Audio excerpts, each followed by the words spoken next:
Hello and Fakhar रागली to all of you. मैं हूं फ़खर यूसुफज़ई और आप देख रहे हैं डिबेट विद फ़खर। आज की डिबेट में वैसे तो बहुत सारी चीज़ें हैं जिसको कोशिश करेंगे कि कवर करें, लेकिन कुछ चीज़ें ऐसी है जिस तरीके से आज का अनफॉर्चुनेट वाक़या है बाजवड़ का। वहाँ पे जमीयत उलमा इस्लाम का कन्वेंशन चल रहा था और वहाँ पे एक सुसाइड अटैक हुआ, जिसमें अभी तक जो थोड़ी देर पहले तक मेरे पास इत्तलात वहाँ से आई लोकल से, तो उसके मुताबिक कह रहे हैं कि 75 से ज़्यादा लोग जो है वो उनकी जानें गई हैं, वो मर चुके हैं उसमें। और शायद 100 एंड मोर देन 150 लोग जो है वो इंजर्ड है और उसकी इंजरीज भी बहुत ज़्यादा सीरियस है। इसके साथ-साथ चीन के डिप्टी प्राइम मिनिस्टर पाकिस्तान के दौरे पर हैं, सीपेक के 10 साल हम लोग मना रहे हैं और साथ-साथ शब्बर ज़ैदी साहब का इंटरव्यू बड़ा तहलका खेज़ किस्म का, वो भी हम कोशिश करेंगे कवर करने की। और एक बच्ची है रिज़वाना, जिसके साथ जो कुछ हमने देखा अभी, मेरे ख्याल में मतलब समझ नहीं आती कि उसको शुरू कहाँ से करें और उस पर बात कैसे करें, लेकिन इन सारे इश्यूज को कवर करने की कोशिश करेंगे। और बात करने के लिए हमें ज्वाइन कर रहे हैं senior analyst from US Sajid Tarar साहब। साजिद साहब, thank you very much for joining my show. My pleasure, my pleasure. आपने तो सर स्टार्ट करें। आपने तो फखर भाई सारा जो बताया है उस पर अगर गौर किया जाए तो किताबें लिखी जा सकती हैं। लेकिन जो आज मैं समझता हूँ कि चाइनीज प्रीमियर जो इस वक्त आए हैं, बल्कि ये अगले प्राइम मिनिस्टर होंगे जो आए हैं, इनकी रैंकिंग इस तरह है।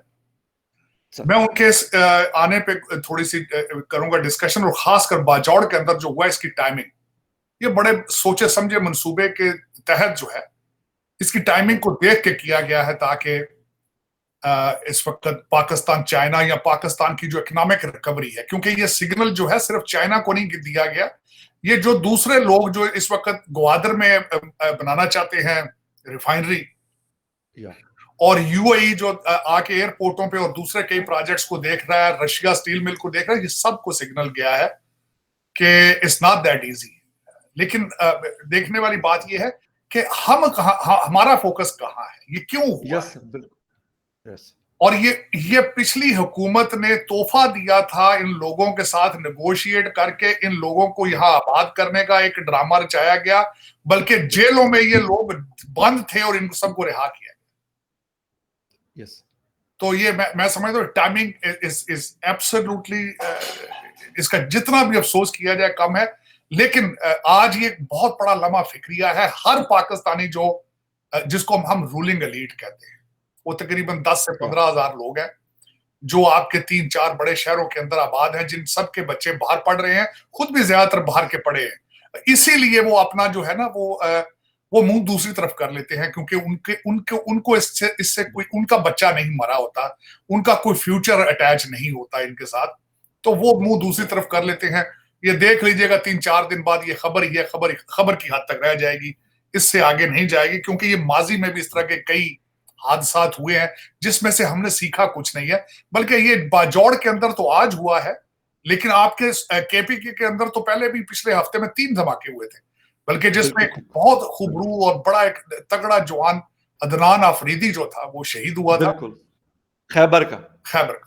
तो ये आज नहीं हो रहा, आपके तो मुसलसल हो रहे हैं। और मैं यहाँ पे ये भी कहना चाहूंगा कि पिछले साल आपके एक साल के अंदर 265 अटैक थे, और अगर 265 अटैक देखे जाएं तो आप हालते जंग में है, मुसलसल हालते जंग में है आप। और इन सर्कमस्टांसेस में मुझे ये बताएं कि आप कभी कहते हैं ग्रीन रेवोल्यूशन, एग्रीकल्चर रेवोल्यूशन लाएंगे, किस तरह वो रेवोल्यूशन आएगा? सारा बाहर से इन्वेस्टमेंट कौन लेकर आएगा? क्यों आएंगे लोग? मेरा ये सबसे बड़ी बात तो ये है कि आज वो प्रीमियर ने आना था, ML1 का इफ्तिताह करना था, जो आपकी ट्रेन चलनी है, सबसे बड़ा प्रोजेक्ट है इसी सीपैक के हवाले से, जिसके आपने पहले $26 बिलियन लूट के खा चुके हैं। आपने प्रॉपर्टियां ले ली है लंदन और टोरंटो में उन पैसों से, आपने वीजे बना लिए हैं उनसे। ये वही लोग हैं, दोबारा आए हैं ट्रेन के हवाले से, कुछ ना कुछ वो पाकिस्तान में करना चाहते थे, लेकिन आप ये धमाका जो हुआ है, अब वो किस मुंह से दोबारा उनको वो मेरे ख्याल में इस वक्त चाइनीज प्रीमियर आया है इस्लामाबाद, तो आपने बंद कर दिया 3 दिन के लिए, लेकिन बेचारा परेशान बैठा होगा, आज जहां भी होगा परेशान बैठा होगा कि पता नहीं मेरे साथ क्या होने वाला है। और पीछे से चाइना सारा परेशान होगा कि हमारा जो है वो डेप्यूटी प्रीमियर वहां पे है, और वहां पे लोग जो इतना बड़ा ब्लास्ट हुआ है, ये एक बहुत एज ए खैर कौम तो मैं नहीं कहूंगा आपको, क्योंकि आप कौम की कैटेगरी में नहीं आते, लेकिन बहसीते ग्रुप ऑफ पीपल आपके लिए एक बहुत बड़ा लम्हा फिक्रिया है सोचने वाला। और दूसरी एक और बात यहाँ पे मेंशन करना चाहूंगा कि मैंने आपके अभी इस वीलॉग में बैठने से पहले मैं देख रहा था कि जो चाइनीज प्रीमियर को रिसीव किस तरह किया गया। उस दो बंदों ने रिसीव किया, राना सनाउल्लाह साहब ने और आसन इकबाल साहब ने रिसीव किया। Yes sir. उनके साथ कोई भी बंदा पीपल्स पार्टी का नहीं था। उनके साथ कोई भी जेयूआई का नुमाइंदा नहीं था। यस सर, बिल्कुल सही। और ये सिग्नल क्या जाता है? ये भी सिग्नल ये जाता है कि हम इकट्ठे नहीं। यस, यूनिटी नहीं है। यूनिटी नहीं है, सिर्फ नून लीग इसमें इंटरेस्टेड है, दूसरी कोई पार्टी इसमें इंटरेस्टेड नहीं है। उनको सिग्नल ये जाता है कि अगर पीपल्स पार्टी आएगी कभी तो वो आपके इन कॉन्ट्रैक्ट्स को वो they will not be interested. तीसरा बात ये मैं बताना चाहूंगा कि इस वक्त आपका फॉरेन मिनिस्टर कहाँ है। मैं दो चीजें वो भी आपको बताना चाहूंगा आपके सुनने वालों को। एक तो हमारे प्राइम मिनिस्टर साहब यूएई चले गए हैं। अब पता नहीं दो चीजें, या तो वो अपने भाई से मिलने गए हैं जो डीलें हो रही हैं दुबई में उस हवाले से गए हैं, या फिर कहा जाता है कि यूएई के जो वहां पे जो शाही खानदान है उनका बड़ा भाई फौत हुआ है तो उसकी फातिहा के लिए जी वो अपने अलग जहाज पे गए हैं। आपके फॉरेन मिनिस्टर साहब उसके कुछ देर बाद एक और पाकिस्तानी अपना जहाज गवर्नमेंट का लेके बिल्कुल सर, एग्जैक्टली। अब मैं ये कहना ये चाहता हूं आपको, आप वो कौम हैं जो सिसक के नाक रगड़ रगड़ के कभी फैटअप से निकलते हैं, कभी आईएमएफ से निकलते हैं। दो प्राइवेट जहाज इस मुल्क के उड़ के जाने के लिए यूएई जो है क्या एक ही जगह पे। और दूसरा मैं बताना चाहूंगा कि वो हमारे जो फॉरेन मिनिस्टर साहब हैं वो क्या करने गए हैं। वो अपनी वालदा का एक मुजस्मा है उसका इफ्तिताह कर जी, मादम तसाओ उसमें बेनजीर साहबा का आज हो रहा है, उसके इफ्तिताह के लिए पाकिस्तान का एक जहाज जो है वो लेके उड़े हैं। हालांकि उनका इस वक्त मैं समझता हूँ चाइनीज प्रीमियर को रिसीव करना उनका बनता था यहाँ पे यूनिटी शो करने के लिए, अगर पाकिस्तान की तरक्की जहन में हो तो। अगर पाकिस्तान की तरक्की जहन में अब मैं ये बताना चाहता हूं कि एक तो चले वो दहशतगर्दी का आपने आज उनको एक मैसेज भेज दिया है, दूसरा मैसेज भेज दिया कि politically we are not on one page at the same time. ये दूसरा सिग्नल है। और अगर आप ये उस मुल्क के साथ कर रहे हैं जिसके बारे में आपका हर लीडर चीख चीख के कहता है कि हमारी दोस्ती हिमालय से ऊंची, ये उस मुल्क के साथ कर रहे हैं आप। एग्जैक्टली।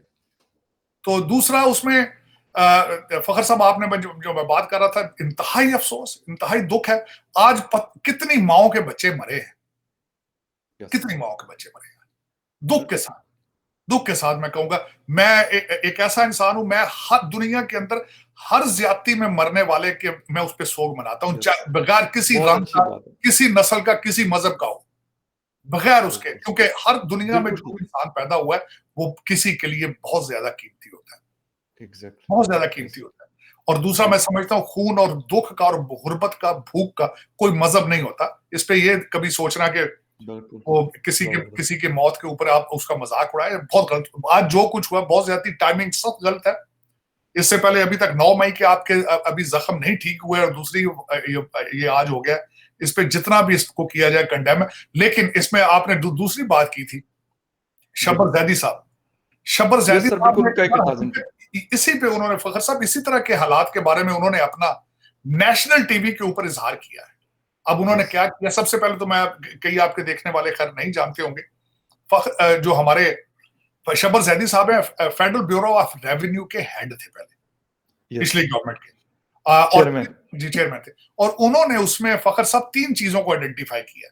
माफिया, एक माफिया उन्होंने एग्रीकल्चर माफिया की बात की है। उन्होंने कहा जब मैंने उनके टैक्स की बात की थी तो शाह महमूद कुरैशी साहब अपना जुलूस लेकर आ गए थे एमएनएस के सारी पार्टियों के, उन्होंने कहा था हम टैक्स देंगे। फिर उन्होंने कहा कि मैंने स्मगलर के पीछे गया था, उसको मैंने टैक्स से भेजा था, तो एस्टेब्लिशमेंट के एक सदर्न कमांड के जो कमांडर थे वो आ गए थे। उन्होंने कहा था कि इसको नहीं छेड़ना आपने, ये जिस इलाके का स्मगलर है वहां पे बेरोजगारी बहुत है और अगर आपने इसको स्मगलिंग ना करने दी तो ये बंदूक उठा लेंगे।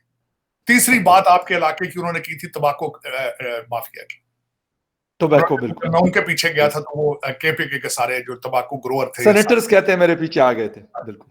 फिर उन्होंने एक और बात की कि उन्होंने कहा कि जब मैंने कहा था कि 50,000 रुपए से ज्यादा शनाख्ती कार्ड देना चाहिए हर ट्रांजिशन के, तो मुझे हड़तालों का जो धमकी दे दी थी शटर माफिया, उन्होंने कहा वो। बिल्कुल और उसके बाद बिल्कुल वो डिप्रेशन में चले गए, उन्होंने रिजाइन कर दिया। मैं समझता हूँ आफरीन है उस बंदे पे कि उसने नेशनल टीवी के ऊपर आके ना सिर्फ माफियाज को आइडेंटिफाई किया, बल्कि उन माफिया को प्रोटेक्ट करने वाले को आइडेंटिफाई किया।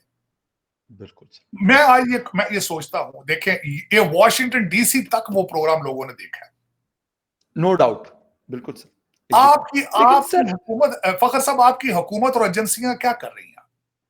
ये एग्जैक्टली सर, मैं यही पूछना आपसे चाह रहा हूं कि सर फिर ये लोग बैठे हुए हैं, वही लोग बैठे हुए हैं। आप बेशक एफबीआर की बात कर लें, आप बेशक किसी और डिपार्टमेंट की बात कर लें, सर आज भी उन्हीं की चलती है ना। अगर किसी और की चलती होती या शब बरजेदी की साहब के बयान से कोई इनको शर्म आ रही होती कि यार हमने अब ठीक तो करना है। सर रिफॉर्म्स किस पे आए? सैलरी क्लास के ऊपर पहले टैक्स था, उनके ऊपर डबल कर दिया। तो मुझे ये बताएं सर, आप खुद पॉलिटिक्स में है, यूएस पॉलिटिक्स में आपका बहुत बड़ा रोल है, आपने इस तरह के रिफॉर्म्स किसी दुनिया के कंट्री में देखे? मैं यूएस की बात नहीं करता, मैं यूरोप की बात नहीं करता, हमारे जैसे मुल्कों की बात करता हूं। फखर भाई, मैं जाती तौर पर मुझसे पूछे, मैंने सारी जिंदगी पॉलिटिकल साइंस पढ़ा है। मैं लॉ स्कूल में अमेरिका में 2 दफा गया, और उसके बाद मैं बिजनेस में हूं पिछले 30 साल से अमेरिका के। मेरी सारी रिसर्च, मेरी सारी तालीम जब पाकिस्तान के हालात देखता हूं तो वो फेल होती नजर आती है। आप एज ए कंट्री तो खैर दिवालिया हो चुके हैं, आप समाजी तौर पर, आप इखलाकी तौर पर भी दिवालिया हो चुके हैं। जो अगला टॉपिक आपने बात रिजवाना की थी, जी, कोई किस सोसाइटी के अंदर 14 साल की बच्ची को मार कर रोजाना कैद कर दिया जाए, और वो एक जज, इंसाफ देने वाले की, एक जूरिस्ट इंसाफ देने वाले की बीवी हो, और उसके घर में वो जज किस तरह आगे सोता होगा जब वो बच्ची चीखती हो, किस तरह। और एक और ये बात करना चाहता हूं कि आईएमएफ या वेस्टर्न सोसाइटी या अमेरिकन एम्बेसडर या फ्रेंच एम्बेसडर, ये सारे बैठे हैं, ये सारे इमरान खान के लिए तड़प रहे हैं, रिजवाना के लिए क्यों नहीं तड़प रही है? बिल्कुल, बहुत अच्छा पॉइंट। यस, ये उसके लिए क्यों नहीं तड़प रहे सारे? ये कांग्रेसमैन उनके लिए क्यों नहीं इकट्ठे होते? और मैं बताता हूं आपको कि आपके 10 से 15 हजार जो रूलिंग एलीट है, उनके हर एक के घर में 10-10 रिजवाना बैठी। बिल्कुल, गरीब लोग जिनके 8, इसके भी केस बिल्कुल वो ये सरगोदा से, वो उसके माँ बाप हैं, 8 और 10 बच्चे हैं उसके, और वो बंदा पाल नहीं सकता, तो उसने अपनी 14 साल की बच्ची को इनके हवाले किया हुआ कि जो मर्जी इसके साथ कर। तो लेकिन आज मेरा क्वेश्चन मार्क है, आपका वो जो एक रॉयल जज है, जो पैदा हुआ था पाकिस्तान पे हुकूमत करने के लिए, एचिसन से पढ़ा था, फिर सारी एजुकेशन बाहर की है, सियासी फैसले 16 मिनट में 16 जमानते, वो रिजवाना के केस पे क्यों नहीं उसने सोया मोटा एक्शन लिया? फिर किस तरीके से एक हाई कोर्ट के जज ने उस जज की बीवी की बेल दे दी, अरेस्ट ले ली? Yes yes. आप इखलाकी तौर पर दिवालिया हो चुके हैं, आप एज ए सोसाइटी कोलैप्स कर चुके हैं, और जो 14 साल, और सारा मुआशरा आपका हंस रहा है, सारी सोसाइटी। 14 साल की बच्ची है, उसके सर में कीड़े पड़ चुके हैं, इन्फेक्शन हो चुका है अस्पताल में, पता नहीं, आज तो बल्कि किसी ने खबर ये भी चलाई थी, सुबह चली थी, कि शायद वो फौत हो चुकी। सर वो डॉक्टर ने ये कहा है कि हमने उसको वेंटिलेटर पे रखा हुआ है, लेकिन उसके पास नेक्स्ट 48 आवर्स जो है वो बड़े क्रिटिकल हैं, और बचने के उसके चांसेस बहुत कम हैं। नवीद उल जफर साहब जो उनके सर्जन है लाहौर हॉस्पिटल। और फखर भाई, ये पहला वाकया नहीं है, पहले भी एक जज का इस तरह का वाकया था, लेकिन ये जज इस्लामाबाद में हुआ था। लेकिन उसमें फखर भाई, ये हर अफसर के घर में रिजवाना बैठी है, 2-2, 3-3, हर रूलिंग लीड पूरी के पास जो है वो इसी तरह जुल्म हो रहा है। लेकिन ये स्लेवरी नहीं तो क्या है? अमेरिकन एम्बेसडर क्यों किस तरीके से चुप करके बैठा है?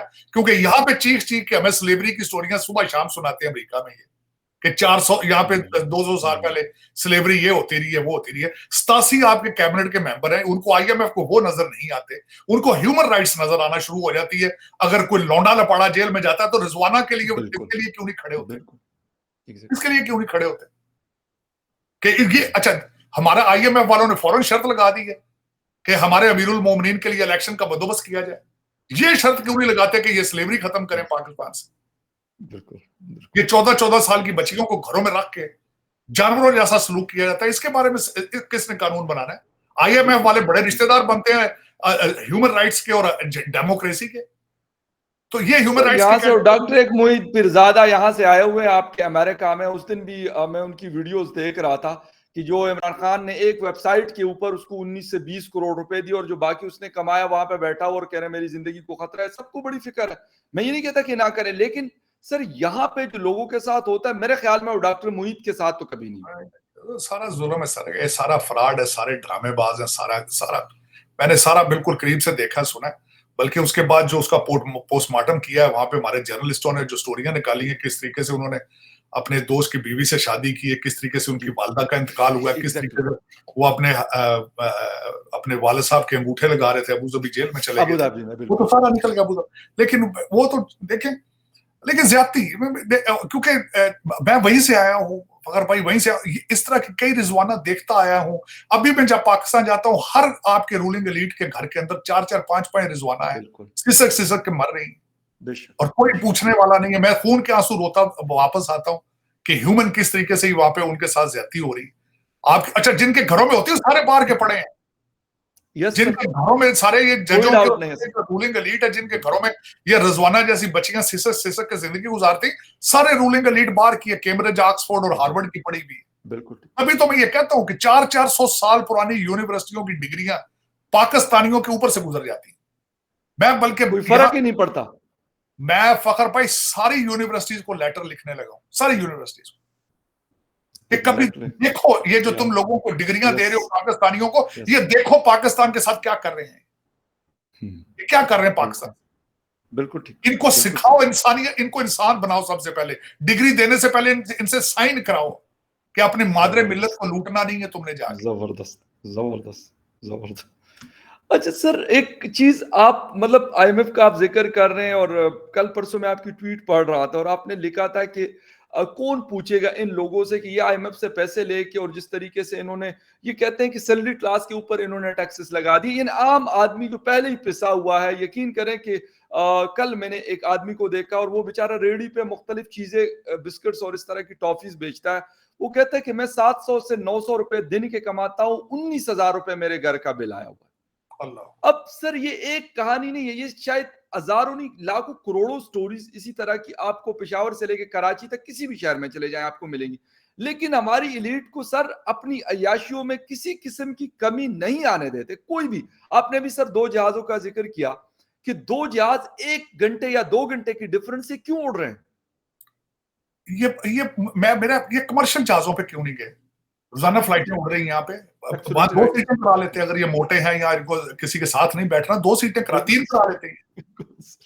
लेकिन फखर भाई, उस पर बात यह कि जब ज़हनी तो अखलाकी तौर पे आप मुर्दा हो चुके हो, जब ये आज की स्टोरी नहीं है फखर भाई, 76 साल की शर्मिंदगी है ये।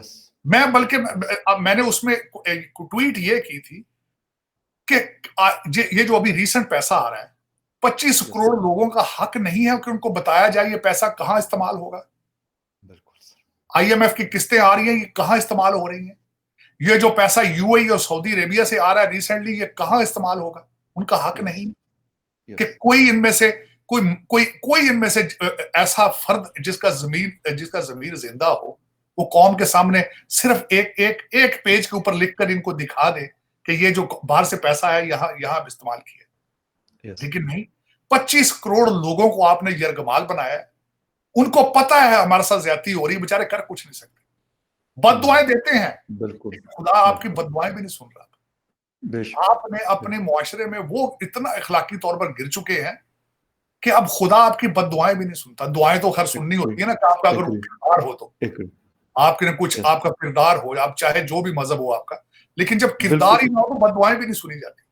जब आप इंसानियत की पस्ती को टच कर रहे हो, अब वो रिजवाना के जख्म हर पाकिस्तानी के सर में है इस वक्त। वो पूरे पाकिस्तान के ऊपर आपकी बदनसीबी के लिए वो सामने खड़ी जब तक उसको इंसाफ नहीं मिले। और इस तरह की कई रिजवाना और मिलेगा नहीं सर, यकीन नहीं है मुझे कि ये रिजवाना क्या नहीं है, पहली है नहीं आखिरी है सर। ना पहली है ना आखिरी, बल्कि अगली जो बात करना चाह रहा था वो बहावलपुर यूनिवर्सिटी की। सर बिल्कुल, मैं एग्जैक्टली जो कुछ वहां पे हुआ, अब वो एक तारीखी वाकया है। बिल्कुल बिल्कुल कि आपने पूरे पाकिस्तान की यूनिवर्सिटियों के तालिबात के सर से चादर उठा ली। बिल्कुल ठीक, बिल्कुल सही। और उनकी नंगी तस्वीरें चल रही है, इंटरव्यू चल रहे हैं, मजाक हो रहा है, और सब उस पे भी कोई जज इंटरेस्टेड नहीं है सुए मोटो लेने के लिए। कोई उसमें आके करंट आपकी गवर्नमेंट उसमें हाथ नहीं डालना चाहती, क्योंकि आगे इलेक्शन आने वाले हैं, कहते हैं हमारे ऊपर कीचड़ ना उछल जाए। बिल्कुल ठीक। लेकिन कभी सोचा कि किसी की बहन या बेटी वहां से पड़ी हो, उसका रिश्ता आगे किस तरह होना है, या उसके किरदार क्लैरिफाई किस तरह होना है। सर सोसाइटी में रहना कितना मुश्किल होगा, बाकी चीजें मैंने आपको बताया कि Yes. मुझे नई से नई इखलाकी पस्तियां नजर आती हैं आपकी सोसाइटी में, नई से नई। मैं पहले परेशान होता था कि आप बच्चे बेच देते हैं मिडिल ईस्ट में, आपके बच्चों को ऊंटों के ऊपर भगाते थे वहां। बिल्कुल। बल्कि उसमें सबसे ज्यादा जो मैंने बल्कि जब उस पर रिसर्च की थी, सबसे ज्यादा मैं मंडी बहाउद्दीन से, उसके साथ एक एरिया मलकवाल, वहां से बच्चे सबसे माँ और बाप खुद बेचते थे बच्चों को, और वो बांध के ऊंटों के ऊपर भगाते थे उसको। मैं अभी तक उन बच्चों की चीखों से अभी तक परेशान था। और रोजाना आप इस तरह की नई स्टोरियां फेंकते हैं रोजाना। मुझे अभी पेशावर का जो स्कूल था, मिलिट्री स्कूल, अभी उसके जख्म ताजा जब जो अंदर एपीएस का, ये आप पता नहीं रोजाना ये क्या, किस डायरेक्शन पे जा रहे हैं आप। अच्छा, मस्जिदों में आप धमाके करें, अब किस किस्म के मुसलमान। बिल्कुल ठीक, बिल्कुल ठीक, कि अपनी इबादत गांव के अंदर घुस के बम मार रहे हैं, अल्लाह अकबर के नारे लगाते हैं। अल्लाह तो, लेकिन मैं इस पे फखर भाई, मैं जितना भी अफसोस करूं कम है, लेकिन मुझे आपका कोई फ्यूचर नजर नहीं आता है फखर भाई। मुझे मायूसी और अंधेरा ही नजर आ रहा है आपके मुकदरों में। बेशक। और सर यही चीजें यहाँ के, अगर आप कभी आपका चक्कर लगे, यकीन करें सर, वीएफएस जहाँ पे वीजास के लिए लोग एप्लीकेशंस देते हैं, आप शायद हैरान नहीं बल्कि मैं कहता हूँ आप परेशान हो जाएंगे अगर वहां पे आप हालत देखें कि लोग किस तरीके से वहां पे घुसने की कोशिश करते हैं। और 7,000 रुपए उसकी फीस है, लोग सर 30-30 हजार रुपए अपनी अपॉइंटमेंट के लिए लेते हैं। वीजा तो फिर बहुत दूर की बात है, वो कहते हैं किसी भी कंट्री का मिल जाए यूरोप में, बस हमें यहां से निकालो। तो ये कहीं मतलब सर एक स्टोरी नहीं, आप लाहौर ऑफिस देख लें, आप कराची ऑफिस देख लें, आप इस्लामाबाद ऑफिस देख लें, तो शायद आप कानों को हाथ लगाएंगे कि ये हो क्या रहा है। सर दूसरी तरफ हम जब देखते हैं बॉर्डर के दूसरे पार, वहां पे सर बात हो रही कि टॉप 5 इकोनॉमी है, टॉप 3 में लेके आएंगे 2024 में नरेंद्र मोदी साहब। डॉक्टर जयशंकर साहब कहते हैं कि हम ग्लोबली कहां पे खड़े और हमने मजीद कहां खड़ा होना। सर वहां ये बातें हो रही और यहाँ पे कुछ और ही चल रहा है। मतलब समझ नहीं आती कि आखिर क्या है उन लोगों के पास ऐसी, और कौन सी हमारी नालायकी है कि हम दिन ब दिन नीचे की तरफ जा रहे हैं और दिन ब दिन वो ऊपर की तरफ जा रहे हैं। भाई आपने वो बात की है, अभी इस परसों की, कल की बात है, टाइम मैगजीन, अमेरिका का एक टाइम इंस्टीट्यूशन, एक बहुत बड़ा इंस्टीट्यूशन, टाइम मैगजीन जो टाइम, उसमें एक आर्टिकल आया है कि भारत की इकोनॉमी किस तरीके से अमेरिका की इकोनॉमी से आगे जाएगी। जो लिखने वाले हैं अरविंद पानाग्राया उनका नाम है, प्रोफेसर हैं कोलंबिया यूनिवर्सिटी में इकोनॉमिक्स के। उन्होंने लिखा है किस तरीके से कि चाइना की इकोनॉमी कभी 1820 में, हिस्टोरिकली पढ़ा उन्होंने, एक आर्टिकल लिखा, मैं समझता हूँ हर एक को पढ़ना चाहिए। 1820 में उन्होंने कहा चाइना की इकोनॉमी सबसे बड़ी इकोनॉमी थी, और 1870 तक उनकी इकोनॉमी सबसे बड़ी इकोनॉमी रही। और उसके बाद नहीं, उन्होंने कहा पहले इंडिया की इकोनॉमी सबसे बड़ी थी, 1820 में चाइना ने सरप्लस किया इंडिया की इकोनॉमी को, 1820 में, और फिर उनका दुनिया की आबादी की वजह से बड़ी इकोनॉमी 1870 तक रही। फिर 1900 जाके 1900 के अंदर अमेरिका की इकोनॉमी जो है वो ऊपर आई, और उसके बाद फिर आगे जो उन्होंने खासकर इस वक्त जो उसमें रेफरेंस उन्होंने दिया कि कोविड की वजह से अमेरिका की इकोनॉमी और सप्लाई चेन जब रुका है, उसके बाद अभी तक वो संभल नहीं पाया। और उन्होंने खासकर जो इस वक्त बताया, जो चीजें इस वक्त भारत की जीडीपी और भारत की जो ग्रोथ है उसके बारे में उन्होंने लिखा है, जो अमेजिंग स्टोरी है। अमेजिंग स्टोरी इस तरह, आपको पता है भारत की इकोनॉमी ने बर्तानिया की इकोनॉमी को क्रॉस कर चुके हैं, उससे ज्यादा फास्टेस्ट ग्रोइंग है। और उसमें खासकर उन्होंने आइडेंटिफाई किया है कि 1991 का जो एक ट्रेड रेवोल्यूशन था, ये ट्रेड एग्रीमेंट्स थे उनके, जिसमें मनमोहन सिंह और नरसिम्हा राव आए थे, उन्होंने कहा उसकी जरूरत प्रोटेक्शनिज्म, ट्रेड प्रोटेक्शनिज्म के बारे में उन्होंने लिखा है, खास करके उसको चेंज करके इसको खोलने की जरूरत है। और जो कनेक्टिविटी के बारे में उन्होंने बात की, और देखा जाए अगर तो इस वक्त भारत के अंदर रेलवे पाइपलाइंस और नए एयरपोर्ट जो है, इनका एक रेवोल्यूशन, एक जाल बिछाया जा रहा है। और जो सबसे ज्यादा उनको एडवांटेज है कि तालीम याफ्ता मिडिल क्लास, तालीम याफ्ता नौजवान। इस वक्त मोदी साहब 3 मुल्कों में रिसेंटली गए हैं, 3 मुल्क, अमेरिका, बर्तानिया और यूएई में। मैं रिसेंट ज्यादा पिछली बात नहीं करूंगा। बिल्कुल ठीक। जिस तरीके से मैं समझता हूँ ये पाकिस्तान के आने वाले जितने सदर या वजीर आजम होंगे, उनके लिए एक रोल मॉडल होना चाहिए। तीनों जगहों पे जाके उन्होंने सिर्फ क्या प्रमोट किया है, मेक इन इंडिया, उन्होंने डायस्पोरा को प्रमोट किया है, तालीम को प्रमोट किया है, और उन्होंने अपनी करेंसी को प्रमोट किया है, यूपीआई को प्रमोट किया है। ये सारी चीजों को प्रमोट करें तो फिर आपके लोग, डायस्पोरा जाता है इंडियन इंस्टीट्यूट ऑफ टेक्नोलॉजी से पढ़ के वीजे लेके, आपका डायस्पोरा जाता है पैदल चल के टर्की, और टर्की से कश्ती में बैठ के डूब जाते हैं। बिल्कुल, क्योंकि आपका वाली वारिस कोई नहीं है। आपको रूल करने वाले बच्चे उनके सबके लंदन टोरंटो बैठे हैं। आपके 20-20 ग्रेड, जो कि कोई लंबा चौड़ा ग्रेड नहीं होता, उनके अफसरान पे टोरंटो और लंदन के अंदर $5-5 मिलियन के मामलात हैं। और उसमें आप कहते हैं ना कि बॉर्डर के दूसरी तरफ क्या हालात हो रहे हैं, हालांकि हमारा डीएनए भी उनके साथ मिलता है, हमारी जबान भी, सोचे भी, कोई शक नहीं, लेकिन लीडरशिप कोई नहीं। अच्छा, उसमें एक और फखर भाई बात है, आप और मैं बात करें तो फौरन हमारे ऊपर ये पढ़ते हैं आके, ओए तुम इंडिया की बात कर रहे हो, तुम मुल्क के गद्दार हो। अब उसकी ठीक है, नहीं तुम्हें बुरी लगती है इंडिया की बात, ठीक है, उनकी तरक्की तुमसे बर्दाश्त नहीं होती, ना करो। अब बांग्लादेश की तरक्की देख लो यार। अच्छा, उसको भी नहीं तुमने देखना, तुम बंगालियों से भी नफरत करते हो। ये चाइना से, जिनकी सबसे तुम्हारी हिमालय से ऊंची है, जिनके भाग भाग के पैसे खाते हो, उनसे पूछ लो करप्शन को डील किस तरह करते हैं, वो गोली मारते हैं। बिल्कुल, उनसे सीख लो। और चलो उनसे भी नहीं सीखना, हमारे पठान भाइयों से सीख लो, किस टेक्निकल तरीके से सारे डॉलर तुम्हारे साथ कर लिए उन्होंने। आपको कमीशनें दी होगी, आपकी एजेंसियों को सारा पता है। आपकी एजेंसियों को यार पाकिस्तान में कुछ भी नहीं होता, हो ही नहीं सकता, हिस्से लेते हैं। मुझे यहां तक पता है, तोरखम और जो जिन बॉर्डरों के ऊपर जो लोगों की ड्यूटियां होती हैं, 2-2, 3-3 महीनों में करोड़पति हो जाते हैं। सर, मैं खुद, क्योंकि तोरखम से 2-3 दफा काबुल मुझे जाने का इत्तेफाक हुआ है और बड़ा करीब से देखने का, और वहां पे कुछ लोगों से मेरी बात हुई, वो बेचारे कहते हैं कि इसको हम रिपोर्ट भी नहीं कर सकते, लेकिन ऐसे भी लोग हैं जो एक एक दिन में 15-15 करोड़ रुपए का इस तरह का डायरेक्ट काम करवाते हैं सर। और ये बाकायदा होता है, ये कोई एक दिन की बात नहीं है। तोरखम और चमन दोनों बॉर्डर्स पे सर होता है। मुझे ये बताएं फखर भाई, वॉशिंगटन डीसी तक आवाजें आती हैं आपकी करप्शन की। दुनिया के हर कैपिटल में पहले आप मशहूर थे एज ए टेररिज्म को बेचने के लिए, पैसे बनाते थे आप, कभी तालिबान बनाते थे, कभी अलकायदा बनाते थे, कभी आप नई नई ऐसी बनाते थे ऑर्गेनाइजेशंस, और उनको जैश मोहम्मद, लश्कर तैयबा है, पता नहीं क्या क्या है, तो बना के आप बना के वो बेचते थे सारा कुछ। अब उससे आपने जान छोड़ी है, अब करप्शन पे जोर है।